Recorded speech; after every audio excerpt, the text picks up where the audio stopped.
এক পাশে দেখুন শবনম বুবলিকে দেখা যাচ্ছে তার সন্তানকে নিয়ে তিনি স্কুলে যাচ্ছেন, নিজে নিয়ে যাচ্ছেন। আরেক পাশে দেখুন অপু বিশ্বাস আরেকজনের সন্তান, আরেকজনের স্বামী নিয়ে বিলাস করছেন।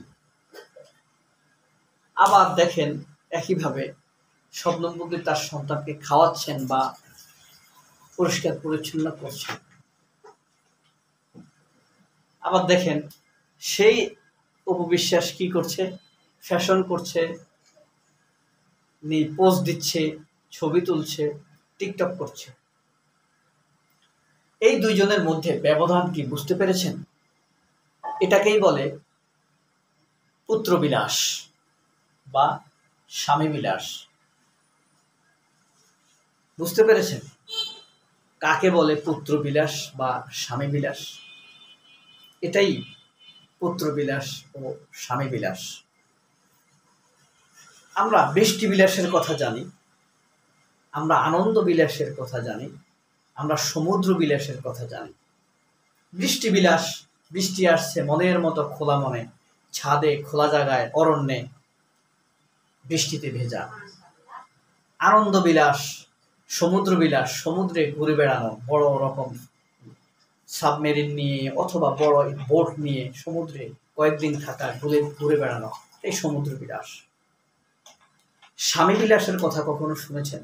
পুত্র বিলাসের কথা শুনেছেন? এই অপবিশ্বাসে করছেন এই স্বামী বিলাস বা পুত্র বিলাস। আপনাদের খটকা লাগতে পারে, অনেকটুকুই খটকা লাগতে পারে। সেটি হলো দেখেন একটা মানুষ নিজের সন্তান আছে, অনেকে বলে একটু অসুস্থ, নিজের আরেকজনকে স্বামী দাবি করে, ডিভোর্স হওয়া লোককে স্বামী দাবি করে। আবার আরেকটা লোক তার স্ত্রী আছে, সন্তান আছে, তার সাথে ছবি তোলে, পোস্ট দেয়, ভিডিও করে, টিকটক করে, যার তার সাথেই স্বামীর মতো মেশে। যেমন নায়ক ফেরদৌসের সাথে স্বামীর মতোই মেশে, জয়ের সাথে স্বামীর মতো মেশে, সাইমন সাদিকের সাথেও স্বামীর মতো মিশতে চেয়েছিল কিন্তু পারছে না। জায়েদ খানের সাথে মিশে গিয়েছিল, সেটা চলেছে। এটাকেই বলে স্বামী বিলাস, যাকে তাকে স্বামী ভাবা, মুক্তভাবে চলাফেরা করা। একসময় বাংলাদেশের মেয়েরা মানে নিজেদেরকে আধুনিক দাবি করতে গিয়ে স্লোগান দিত, মিছিল করতো ইউনিভার্সিটিতে, কিসের স্বামী কিসের বর, এমনি থাকবো জীবন বর। কিসের স্বামী কিসের বর, স্বাধীন থাকবো জীবন বর। মানে তারা স্বাধীনতা উপভোগ করবে, যাকে তাকে স্বামী ভাববে, যার তার সাথে লিভ টুগেদার করবে, ওপেন মিক্সিং করবে। অপু বিশ্বাসের মেন্টালিটি, চাওয়া পাওয়া অথবা মানসিক বিকৃতি বলেন না কেন, হয়তোবা সেই পর্যায়ে পৌঁছে গিয়েছে। এটা কোনো আপনাদের একটা মানুষের হোক, সে নায়িকা, যত কিছু হোক, এটা মানুষের স্বাভাবিক চিন্তায় এটি কোনো যায়, এটি কোনো মেনে নেয়ার বিষয়, প্রাণীরানযোগ্য হতেই পারে না, বিশ্বাস করার মতো বিষয় হতেই পারে না। কিভাবে একটা মানুষ এভাবে আরেকজনের স্বামীর সাথে মিশে? সে যদি ডাক সাইডে কোনো লোক হতো, পারিবারিক লোক হতো, আত্মীয় স্বজন হতো, তাহলে এক কথা হয়তো বা ভাবা যেত, বা দেবর হতো, সেটাও তো ঠিক না। সেই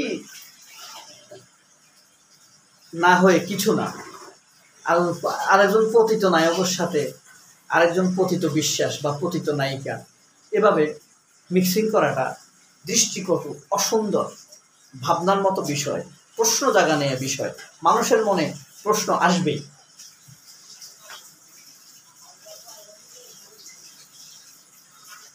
এই যে বিষয়গুলো আবার দেখেন, শবনম বুবলি কি করছেন, তার সন্তানকে নিয়ে স্কুল যাচ্ছেন, এদিকে অপু বিশ্বাস কি করছেন, আরেকজনের সন্তান, আরেকজনের স্বামীকে নিয়ে তিনি বিলাস করছেন, স্বামী বিলাস বা পুত্র বিলাস করছেন।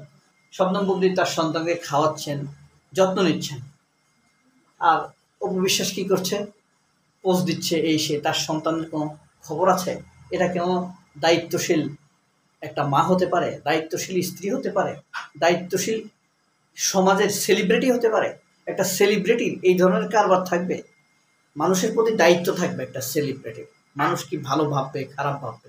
কারণ আপনি এই সমাজে বেড়ে উঠেছেন, এই সমাজকে তাচ্ছিল্য করে আপনি বড় থাকতে পারবেন না। আপনি নিচু হয়ে যাবেন, আপনার পতিত হয়ে যাবে, আপনার নিজের পতন হবে, আপনার বিশ্বাসের পতন হবে, আপনার অবস্থানের পতন হবে, আপনার সেলিব্রেশনের পতন হবে, আপনি যে সেলিব্রিটি সে অবস্থার পতন হবে।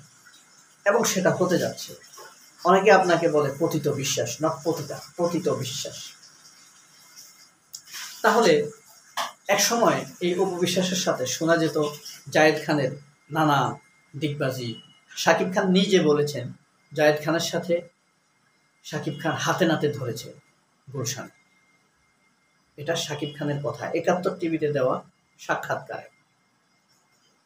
এরপরে জয়ের সাথে, বাপ্পির সাথে তাদের যে কথা উঠেছে সেটা কিন্তু একদম ডিপ লেভেলে চলে গিয়েছে, যে কারণে বাপ্পি এখনো বিয়ের পিঁড়িতে বসতে পারেনি। ভয়ঙ্কর পর্যায়ে গিয়েছিল তাদের রিলেশন ইন ডেপথ। এরপরে আসছে জয়ের সাথে, ফেরদৌসের সাথে গাঁটসাত বাঁধার জন্য চেষ্টা করেছিল। হয়তোবা ফেরদৌসের সাথে তার কিছু একটা হয়ে যেত যদি ফেরদৌস জীবিত, দুঃখিত মানে ক্ষমতায় থাকতো। ফেরদৌসকে ব্যবহার করে শাকিব খানকেও বিপদে ফেলতে পারত। এই হলো তার চরিত্র বৈশিষ্ট্য। এরপরে জয়ের সাথে কোনো কিছু না পেয়ে শেষ পর্যন্ত এখন জয়ের সাথে, জয় চৌধুরীর সাথে মানে গাঁটছাঁট বাঁধার চেষ্টা করেছে। একসাথে মিশে থেকে দু একটা সিনেমা করবে, আবার নিজের ভ্যালুটা একটু ধরে রাখবে। অনেকেই আবার ভাবতে পারেন তার ছেলে জয়ের কথা বলছে, তা কিন্তু নয়। বলা হচ্ছে নায়ক জয়ের কথা, যে সেও কিন্তু রাজনীতি করে, অপবিশ্বাসও রাজনীতি করে, নায়ক জয়ও রাজনীতি করে। যদিও এরা রাজনীতি করে, মানুষের অত্যাচার করে। অপবিশ্বাস কিন্তু মানুষের উপর অত্যাচার করেছে, যাত্রার নামে মামলা দিয়েছে, ডিবি হারুনের কাছে নালিশ দিয়েছে, ধরিয়ে নিয়ে এসেছে, রাজনীতির মাধ্যমে মানুষকে স্টেজ প্রোগ্রাম থেকে বাদ দিয়েছে।